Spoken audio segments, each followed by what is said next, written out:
Welcome to the Themidnightburn. Tonight we descend into the heart of Mississippi, where the rain falls like tears and secrets hide behind every shadow.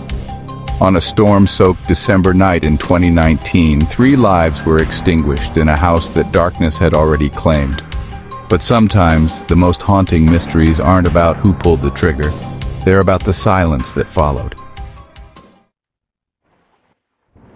Picture this: December 22nd, 2019, Mosspoint, Mississippi.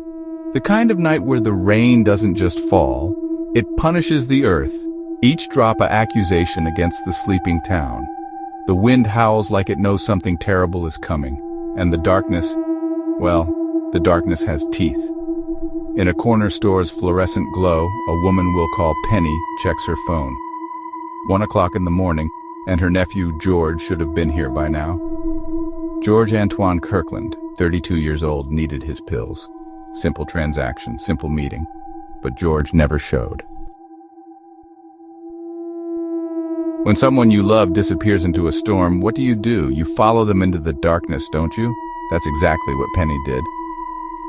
Through sheets of rain that could drown a prayer, she walked to Old Slag Road, where George's house sat like a tomb waiting for its occupants. The house was dark, electricity cut off as if the very power had abandoned hope.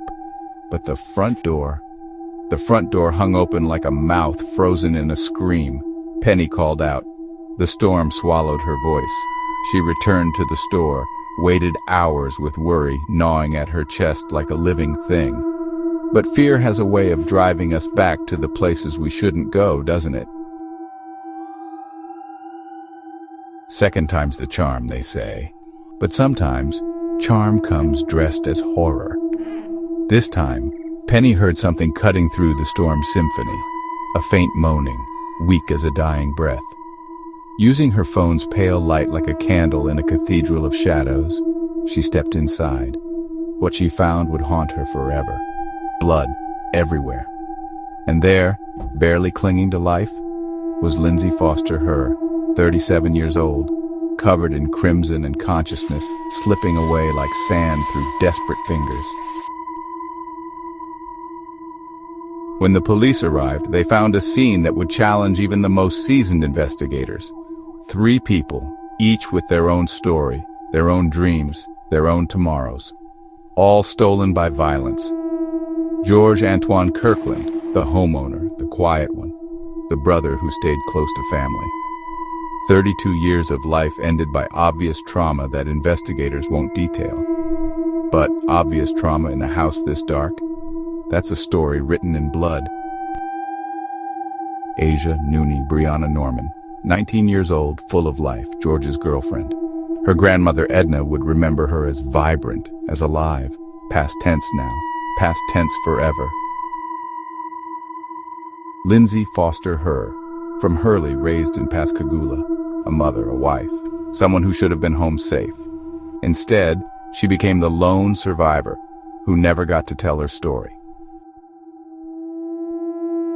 Here's where this case turns from tragic to mystifying. No forced entry, none. The door was simply open, like death had been invited in for dinner. One spent 9mm casing on the hearth. Just one. No other shells, no weapon, no explanation for how 3 people could be shot with evidence of only 1 bullet. And the silence. In a neighborhood where walls have ears and storms have voices, nobody heard gunshots. Nobody saw vehicles leaving. The rain and thunder should have been cover enough. But what kind of killer moves like smoke through a hurricane? Detective Kimberly Snowden took the lead, hunting every shadow, following every whisper. Chief Brandon Ashley called it what it was: targeted, planned, not some random act of violence stumbling through the storm. The house had a history, they said. Drugs, larceny, the kind of past that leaves stains on the present. But even haunted houses deserve justice, don't they? Tips came in. Credible ones, they say. But credible tips in a case like this are like matches in a hurricane. They burn bright for a moment, then leave you in deeper darkness than before.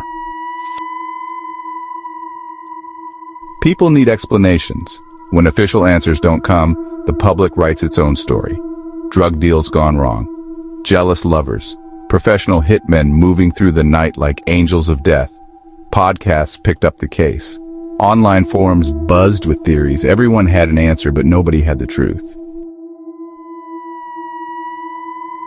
As of March 2025, the case remains as cold as that December night. No arrests, no identified suspects, no surveillance footage materialized from the storm-soaked darkness. The forensic leads continue to be pursued, they say. But what happens when the evidence whispers instead of screams? What happens when the truth is buried deeper than the victims?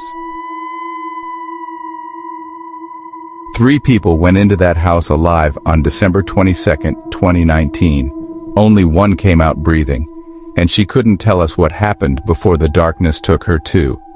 George, Asia, and Lindsay, their names echo through the Mississippi night like a prayer for justice that hasn't been answered.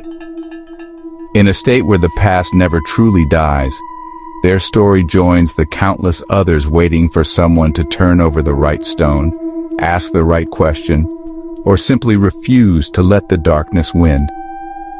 Sometimes the most terrifying mysteries aren't about monsters hiding in the shadows.